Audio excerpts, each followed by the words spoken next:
اچھا، اگلا سوال علامہ صاحب یہ ہے کہ غالباً 2 تین دن پہلے کی جو مجلس تھی نا، اس میں غالباً آپ نے، مجھے صحیح نہیں یاد آ رہا کل پرسوں کب آپ نے یہ فرمایا تھا کہ جاگیر فدق کے متعلق آپ نے کچھ گفتگو فرمائی تھی جی، اور یہ واقعی بہت پیچیدہ مسئلہ ہے.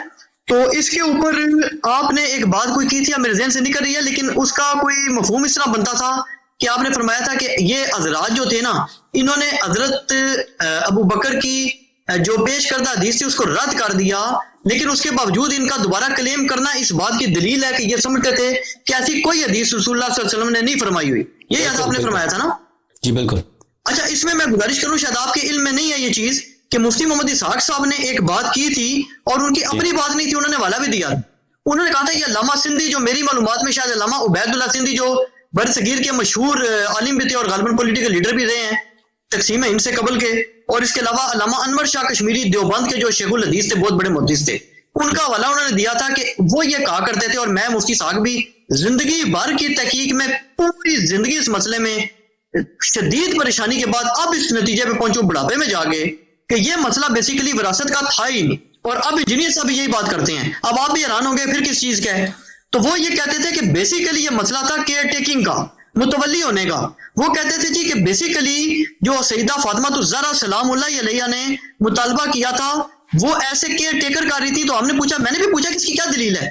وہ کہتے ہیں جی جو کیئر ٹیکر کا بھی مطالبہ ہوتا ہے نا وہ بالکل درست ہوتا ہے. وہ کہتے تھے کہ سیدہ فاطمہ کا مطالبہ 100% جائز تھا، لیکن وہ کہتے ہیں کہ یہ جو موقف ہے نا کہ انبیاء کی وراثت نہیں ہوتی، یہ نہ صرف اہل سنت کا ہے بلکہ اہل تشیع کے ہاں یہ صحیح سند روایت موجود ہے. اور وہ کہتے تھے کہ حضرت علی، حضرت عباس، حضرت فاطمہ الزہرا سلام اللہ علیہا سب اس کو مانتے تھے کہ انبیاء کی وراثت نہیں ہوتی، لیکن حضرت فاطمہ الزہرا سلام اللہ کا موقف یہ تھا کہ میرا پہلا حق بنتا ہے کہ میں اس کی care taker Bannu, being a daughter of رسول اللہ صلی اللہ علیہ وسلم. اور مفتی اسحاق اس کی مثال بھی دیتے تھے. وہ فرماتے تھے جی کہ اگر میں نے ایک مسجد بنائی ہے وہ میری ملکیت تو نہیں ہے، لیکن یہ ایک بالکل درست بات ہے کہ اگر میرا بیٹا یہ مطالبہ کرے کہ مجھے اس کی کیئر ٹیکنگ دے دی ہے. اچھی بات ہے. دیکھیں بھائی، اگر کوئی بھی شخص کو یہ ادعا کرتا ہے تو دنیا سے بھی یہی بات کرتے ہیں، وہ کہتے ہیں یہ انتظامی مسئلہ تھا، یہ وراثت کا مسئلہ ہی نہیں تھا. جی دیکھیں اگر مولوی عبید اللہ سندھی یا مولوی انور شاہ کشمیری کوئی بات ادعا کرتے ہیں تو اگر وہ قرآن اور سنت کے مطابق ہے تو وہ حق ہے، لیکن اگر وہ کئی ایسی بات بناتے ہیں جس کی کوئی دلیل نہیں ہے تو وہ ایک اس بات کی کوئی اہمیت نہیں. ہم مانتے ہیں اس بات کو کہ اگر کوئی شخص ادعا کرے جس کی دلیل نہیں ہو تو ہاں بالکل، اگر دلیل نہیں ہے تو اہمیت ہی نہیں ہے. کیونکہ عبید اللہ سندھی، انور شاہ کشمیری یہ اس زمانے میں نہیں تھے جب زمانے میں یہ فدق کا جھگڑا جب ہوا ہے، تنازع ہوا ہے، وہ اس وقت نہیں تھے کہ یہ اپنے مشاہدات بتائیں، یہ اپنے اجتہادات نظریہ بتاتے ہیں. نظریہ وہ صحیح ہے جو قرآن اور حدیث صحیح کے مطابق ہو. اگر نظریہ ایسا ہے کہ اس کی کوئی دلیل نہیں ہے تو وہ ہے کیا ہے، وہ اس کو بولتے ہیں ٹریش، اس کو بولتے ہیں کہ وہ کیا بولتے ہیں اردو میں، اس کو گندا چیز، وہ اس کا فائدہ ہی نہیں ہے، یعنی وہ غلط بات ہے. اچھی بات ہے. دو عزیزو دیکھو، کہتے ہیں کہ صدیقہ طاہرہ سلام اللہ علیہا نے کیئر ٹیکنگ کا مسئلہ کیا تھا. ملاحظہ فرمائیں، یہ حدیث ہے بخاری میں، ملاحظہ فرمائیں یہ بخاری ہے، چاپے دار احیاء، کہاں ہے، دار احیاء تراث العربی، عربی کی وہ عربی زبان کا غیر مترجم بخاری ہے، لیکن وہ حدیث کافی مشہور ہے. 749 یہ حدیث کی راوی ہیں عائشہ کہتے ہیں ان فاطمہ علیہ السلام بنت النبی صلی اللہ علیہ وآلہ وسلم ارسلت الى ابی بکر تسألہ میراثها من رسول اللہ صلی اللہ علیہ وآلہ وسلم. ابو بکر، حضرت زہرا سلام اللہ علیہا نے ابو بکر کے پاس کسی کو انہوں نے بھیجا، کس کے لیے؟ طلب کرنے کے لیے. سوال بولتے ہیں عربی زبان میں، سوال جو کا مطلب ہے طلب کرنا، مطالبہ کر رہی تھی اپنا میراث. ان کا کون سا میراث؟ جو میراث ان کو ان کے والد سے، رسول اللہ صلی اللہ علیہ وسلم سے ملنا تھا. مما افاء اللہ علیہ، جو اللہ نے رسول اللہ صلی اللہ علیہ وسلم کو عطا کیا تھا، بالمدینہ و فدق، مدینہ میں اور فدق میں. یہ نص الفاظ ہیں بخاری کے، اور نص الفاظ ہیں کس کے؟ نص الفاظ ہیں عائشہ کے حدیث کے، جو آپ کہ وہ میراث مانگ رہی تھی اپنا، جو مدینے میں ان کے رسول پاک صلی اللہ علیہ وسلم کے جو باغات ہیں، جو جائیداد ہیں، اور فدق میں جو ہیں، جو ان کے باغات ہیں، یہ میراث، یہ نص الفاظ ہیں. اچھا، تو یہ کہنا کہ وہ حدیث دکھائیے نا، دلیل دکھائیے، مطالبہ جو بھی ادعا تو سب کرتے ہیں. فدق کا مسئلہ اتنا بہت اہم ہے. کیوں اہمیت ہے اس کی؟ کیونکہ جن لوگوں نے رسول اللہ صلی اللہ علیہ وسلم کی پیاری بیٹی پہ رحم نہیں کیا، ان کا میراث ان لوگوں نے چنا ہے.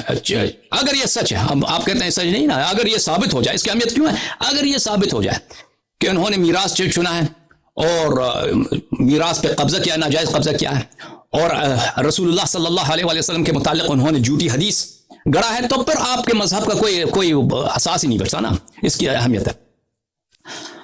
اور جو آپ نے اشارہ کیا کہ میں نے پچھلے لیکچر میں کہا ہے کہ عمر کے زمانے میں عباس اور امیر المؤمنین علیہ السلام گئے اب عمر کے پاس، وہ کتاب مسلم میں موجود ہے، فدق کا مطالبہ کرنے کے لیے ارث کے طور پر. تو یہ واضح ہے، یہ واضح ہے کہ وہ حدیث لا نورث ما ترکنا صدقہ کو صحیح نہیں سمجھتے تھے، جھوٹ سمجھتے تھے. اور حضرت زہرا سلام اللہ علیہ بھی صحیح نہیں سمجھتی تھی. ملاحظہ فرمائیے اسی روایت کے ضمن میں، دیکھیے اسی روایت کے ذہن میں. تو فقال ابو بکر ان رسول اللہ صلی اللہ علیہ وسلم قال لا نورث ما ترکنا صدقہ. جب انہوں نے مطالبہ میراث کیا تو ابو بکر نے یہ حدیث نقل کیا کہ فرمایا کہ ہماری میراث نہیں ہوتی، ہم تو جو چھوڑتے ہیں وہ صدقہ ہوتا ہے. انما یاکل آل محمد من هذا المال، اہل بیت علیہ السلام اسی مال سے صدقے سے کھائیں گے. وانی والله لا اغیر شیئا من صدقۃ رسول اللہ صلی اللہ علیہ وآلہ وسلم، اور اللہ کی قسم میں صدقے رسول صلی اللہ علیہ وآلہ وسلم سے کو کبھی چینج نہیں کروں گا، تبدیل نہیں کروں گا. ولا عملن فیها بما عمل به رسول اللہ صلی اللہ علیہ وآلہ، اور جو عمل رسول کا تھا اسی باغ فتح کا میں اسی کو جاری رکھوں گا. فابى ابو بکر ان يدفع الى فاطمہ منها شیئا، تو ابو بکر نے بھلے ابا کیا، اس نے منع کیا، اس نے انکار کیا کہ کوئی اس میں سے کوئی چیز ان کو دے دے. فوجدت فاطمہ على ابی بکر فی ذلك فهجرته فلم تكلمه حتى توفی. تو اس پر حضرت زہرا سلام اللہ علیہ غضبناک ہوئے اور آخر تک ابو بکر کے ساتھ انہوں نے بات نہیں کیا. ان کے ساتھ اس کو حجران ہوا، حجران بولتے ہیں کہ کٹی ہو جائے، غضبناک ہو جائے، اس آخر تک ایک جملہ بھی نہ کہے. ٹھیک ہے نا. تو واضح ہے کہ حضرت زہرا سلام اللہ علیہ بھی ابو بکر کو جھوٹا سمجھتی تھی. سیدۃ نساء العالمین، سیدۃ اہل الجنہ، بخاری کی حدیث ہے سیدۃ اہل الجنہ. ان کو سچا نہیں سمجھتی تھی، کیونکہ اگر سچا ہوتا ابو بکر کہ اپنا میراث مانگ رہے ہیں نا، میراث تو ملتی ہی نہیں ہے. تو اگر میراث پہ قبضہ کر لیں حضرت زہرا سلام اللہ علیہ، تو یہ تو حرام ہے ان کے لیے، کیونکہ ان کی میراث ہی نہیں ہے، حق ہی نہیں ہے. تو ابو بکر نے ان کو حرام سے بچایا. جب ابو بکر نے اگر اس پہ ناراضگی کا کوئی حق ہی نہیں ہے، اگر ناراض ہوتی ہیں تو اس کا مطلب یہی ہے کہ اس حدیث کو وہ جھوٹا سمجھتی ہیں، جھوٹ سمجھتی ہیں نا.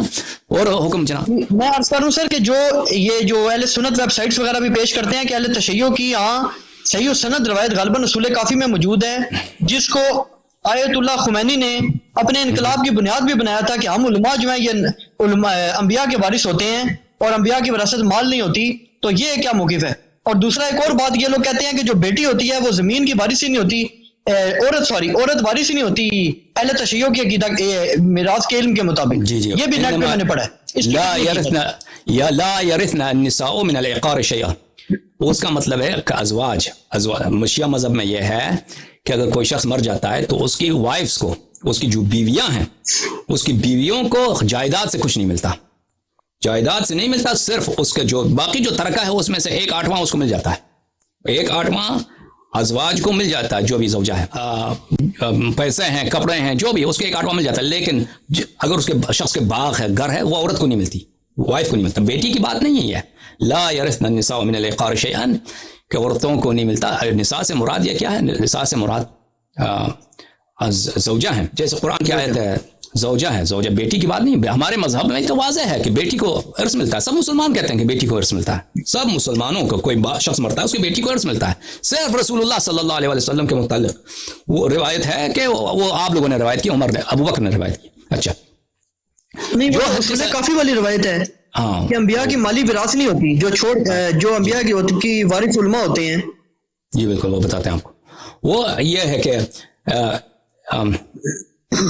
العلماء ورثة الانبیاء وان الانبیاء لم يورثوا درهما ولا دینارا وانما ورثوا الاحاديث فمن اخذ بحديث من احاديثهم فقد اخذ حظا وافرا. میں وہ حدیث آپ کو دکھاؤں تاکہ الفاظ میں کچھ آگے پیچھے نہ ہو جائے. یہ کتاب ہے اصول کافی عزیزو، اصول کافی جلد نمبر 1، یہاں پہ صفحہ نمبر 38 میں یہ حدیث ہونی چاہیے، 32 میں، صفحہ نمبر 32 میں یہ العلماء ورثۃ الانبیاء، یہ علماء ورثۃ الانبیاء یہاں پہ ان العلماء ورثۃ الانبیاء. امام صادق علیہ السلام نے فرمایا کہ علماء جو ہیں انبیاء کے وارث ہوتے ہیں. وذاک ان الانبیاء لم یورثوا درہما ولا دینارا، انبیاء درہم و دینار کو انہوں نے کبھی نہیں چھوڑا. اور انما اورثوا احادیث من احادیثہم، انہوں نے وراثت میں جو دیا ہے اپنے احادیث کو دیا ہے. فمن اخذ بشیء منها فقد اخذ حظا وافرا، اور جس نے احادیث انبیاء کو سیکھا تو اس کو بہت بڑا سرمایہ ملا ہے. تو یہ ان کے بچوں کے لیے بات نہیں ہو رہی ہے عزیز. دیکھیں عزیز، یہ بات ہو رہی ہے امت کے لیے، امت کے علماء کے لیے. ہمارے جو امت کے علماء ہیں یا پرانے امت کے علماء تھے، ان کے انبیاء نے ان کے لیے پیسے تو نہیں چھوڑے نا، ان کے لیے شریعت چھوڑی، اپنا سنت چھوڑا ہے. رسول پاک صلی اللہ علیہ وآلہ وسلم کے یہ ان کے بچوں کی بات نہیں ہے، یہ امت کے لیے. علماء ورثۃ الانبیاء ہے. جی ہاں، علماء ورثۃ الانبیاء ہیں. علماء کیسے عرص ملتا ہے انبیاء سے؟ پیسے نہیں ملے علماء کو. علماء کو کیا ملے؟ احادیث ملے، سنت ملے، علم ملا ہے انبیاء علیہم الصلوۃ والسلام. اس کی بات ہو رہی ہے. یہ مطلق نہیں ہے کیا کہ کسی نبی نے کوئی عرص نہیں دیا. ملاحظہ فرمائیے، یہ قرآن کی آیت ہے، اعوذ باللہ من الشیطان الرجیم. وورث سلیمان داؤد، سلیمان نے داؤد سے، سلیمان کو عرص ملا ہے سلیمان کو داؤد سے. نص قرآن کریم ہے کہ سلیمان کو داؤد سے عرص ملا. اور اس میں آپ کی کتب میں ہے کہ پتہ نہیں 1000 گھوڑے تھے، کس طرح کے گھوڑے تھے اس کو، اور بہت سارے جائیداد اس کو عرص میں ملا تھا حضرت سلیمان کو. یعنی سنت یہ بھی تو کہتے ہیں نا جی کہ انبیاء کرام سے جو ملی ہے وراثت علمی ملی ہے. ہاں، امت کے لیے، لیکن ان کے بچوں کے لیے کیا؟ میں دکھاؤں آپ کو، یہ کتاب ہے طبقات ابن سعد المجلد الثانی، یہاں پہ صفحہ نمبر 315 میں ملاحظہ فرمائیے.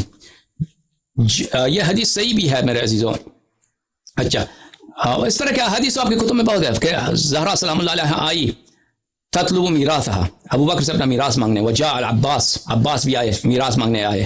امیر المؤمنین علیہ السلام بھی آئے ان کے ساتھ. ابو بکر نے آیت پڑھی، یہ روایت پڑھی، قال رسول اللہ لا نورث صلی اللہ علیہ وآلہ ما ترکنا صدقہ.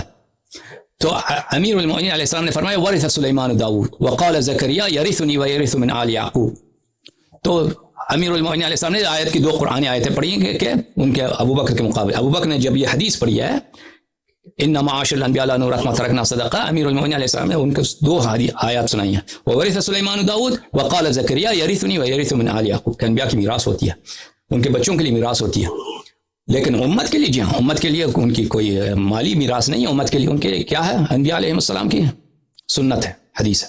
جی اور جناب. اچھا، مزید اب بس اینڈ پہ آپ سے گزارش یہ ہے، اور یہ انتہائی جسے کہتے ہیں نا کہ عارضی سے اور انتہائی علمی جستجو کے ساتھ یہ گزارش ہے انجینئر محمد علی مرزا جیلمی صاحب کی طرف سے بھی، میری طرف سے بھی، اور لاکھوں لوگوں کی طرف سے کہ جو علم کے میدان میں اسٹوڈنٹس ہیں، کہ اب آپ اینڈ پہ قرآن مجید فرقان حمید کی وہ واضح آیات کریمہ پیش فرما دیں کہ جو آپ کی نظر میں بالکل نص قطعی ہیں، کہ جو انجینئر محمد علی مرزا صاحب کو بھی، مجھے بھی، اور لاکھوں کروڑوں لوگوں کو بھی ماننی چاہیے کہ وہ امامت رسول ائمہ کرام پر واضح ترین دلیل اور نص ہیں.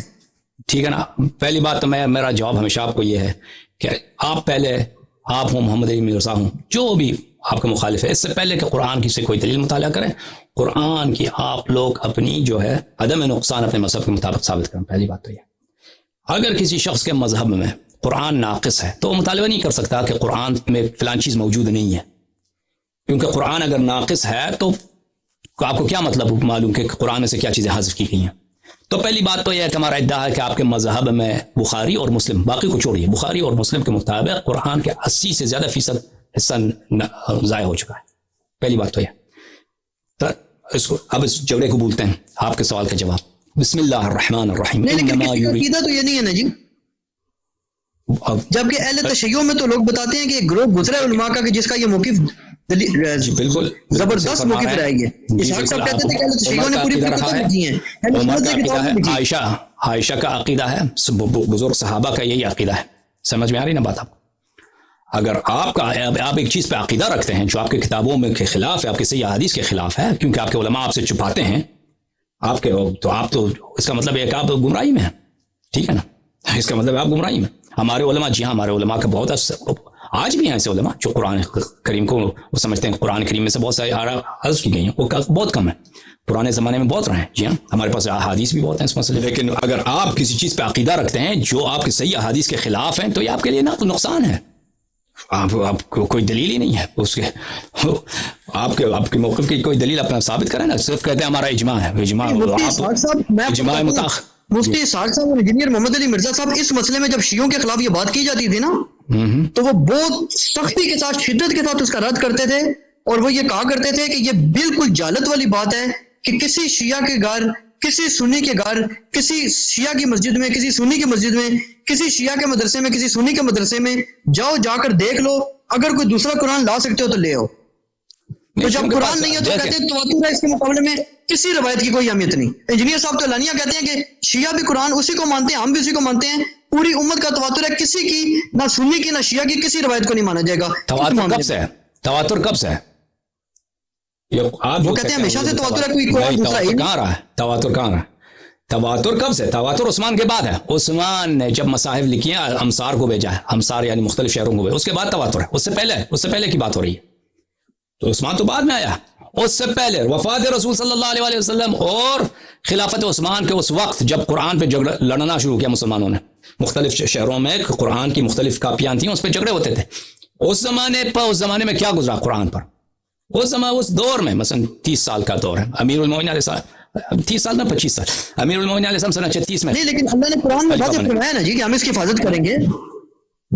واضح یہ قرآن کی نصیحتی کے خلاف کیسے کی طرف نہیں، انا نحن نزلنا الذکر وانا له لحافظون، اس میں اجماع نہیں ہے، اس ذکر سے مراد قرآن ہے۔ بہت سارے مفسرین کے ذکر سے مراد رسول اللہ صلی اللہ علیہ وسلم ہے، رسول اللہ صلی اللہ علیہ وسلم ہے، بہت سارے مفسرین کہتے ہیں۔ یہ بھائی اب یہ بات چھوڑیے، اب یہ قرآن کی جب بات کریں گے نا انشاءاللہ تبارک و تعالی، بات مفصل ہے، لیکن بہرحال یہ آپ کے علماء نے دیکھیں یہاں پہ 2 باتیں غلط مشہور کی ہیں آپ کے علماء نے۔ ایک شیعوں کے خلاف افواہ کہ ان کا قرآن اور ہے، یہ قرآن پہ ایمان نہیں رکھتے، اور ان کے پاس احادیث ہیں، یہ نقصان ہے قرآن پر۔ بالکل ہمارے پاس احادیث ہیں، اس کو چھپا بھی نہیں کر سکتے، وہ احادیث موجود ہیں، لیکن اس سے زیادہ تو آپ کے پاس احادیث ہیں۔ اور آپ کے دوسری بات جو آپ لوگوں نے مشہور کیا ہے کہ آپ لوگ ایمان رکھتے ہیں قرآن کی عدم نقصان پر۔ آپ کا ایمان ہے، صحیح ہے، لیکن یہ ایمان جو ہے اس کی کوئی دلیل نہیں ہے۔ آپ کی اپنی کتب کو اگر دیکھیے، اپنی احادیث کو دیکھیے، آیات قرآن کو، اس کی کوئی دلیل نہیں ہے۔ آپ کے اگر احادیث کو دیکھا جائے، کتب کو دیکھا جائے، تو قرآن پوری طرح سے ناقص ہے، حقیقت یہ ہے۔ اس کی دلیل کیا ہے؟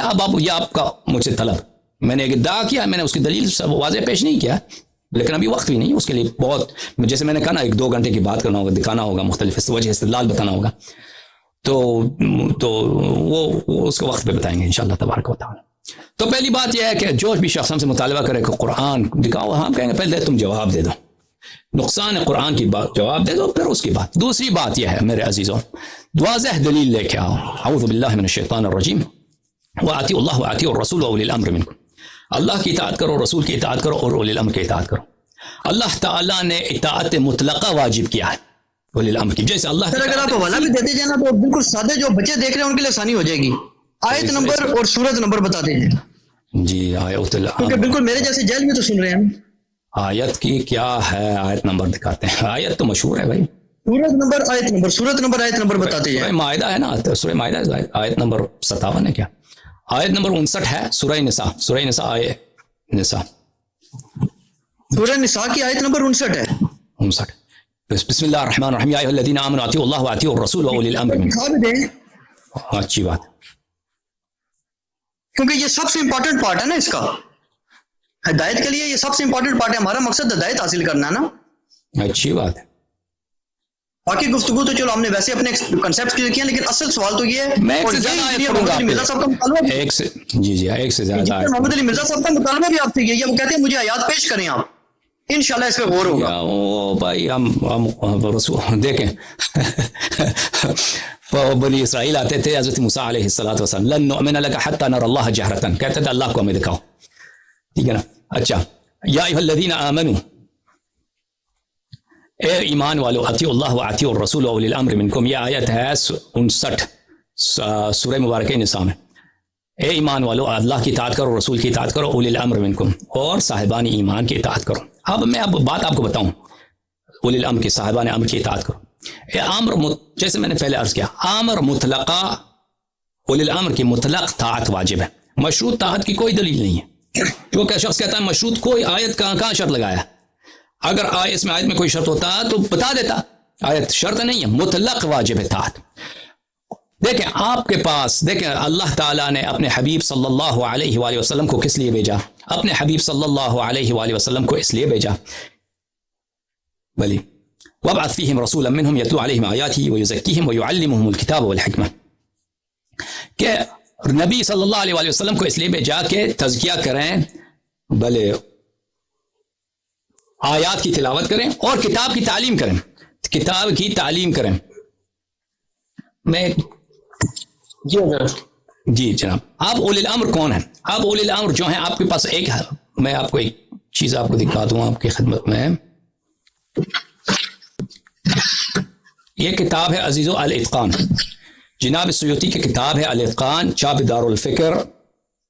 آپ چل پھر رہے ہیں تو ماشاءاللہ بیٹھیے نا، دار الفکر سنہ 1429 دار الفکر بیروت میں چھپا ہے۔ یہاں پہ ملاحظہ فرمائیے، کہتے ہیں للناظر فی القرآن لطلب التفسیر مآخذ کثیرہ امہاتها اربعہ، الاول النقل عن النبی صلی اللہ علیہ وآلہ وسلم۔ دیکھیں قرآن کی تعویل کیا ہے، قرآن کی تفسیر، اولی الامر کون ہے؟ اولی الامر کون ہے؟ اللہ تعالیٰ نے اپنے حبیب صلی اللہ علیہ وآلہ وسلم کو کس لیے بھیجا؟ تعلیم قرآن کے لیے۔ کس لیے بھیجا؟ آیات قرآن کی تلاوت کے لیے اور تعلیم قرآن کے لیے۔